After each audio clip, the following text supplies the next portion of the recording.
350 বছরের প্রাচীন ও জাগ্রত দেবী, যার অপার মহিমায় আলোড়িত বাংলার এক ছোট্ট গ্রাম, হাওড়া জেলা জগৎবল্লভপুর থানাধীন পাতিয়াল গ্রাম। এই গ্রাম প্রসিদ্ধ মা মণ্ডলা কালীর নামে। জ্যৈষ্ঠের ফলহারিণী অমাবস্যায় এই মা কালীর পূজা হয় এই গ্রামে। প্রায় 350 বছরের প্রাচুর্য ও ঐতিহ্যে ঘেরা এই মায়ের ইতিহাস যেমন আধ্যাত্মিক তেমনই রোমাঞ্চক।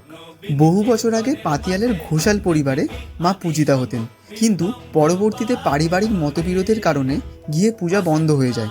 অবশেষে পাতিয়ালের জমিদার স্বর্গীয় কালাচাঁদ রায়কে মা স্বপ্নাদেশ দিয়ে তিনি তার পূজার স্থান নির্দেশ করে বলেছিলেন মণ্ডলাকার দিঘির পাশে পূজা শুরু করতে।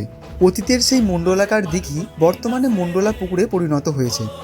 মায়ের প্রতিমার বিগ্রহ গঠনের মূল্য 16 আনা নির্ধারণ করা হয়েছিল। এই কারণে তিনি ভক্তদের কাছে 16 আনার মা নামেও পরিচিত। মা এখানে 9 বছরের বালিকা রূপে বিরাজমান, যার পবিত্র রূপ ভক্তদের মনে এক অপার শান্তির অনুভূতি জাগিয়ে তোলে।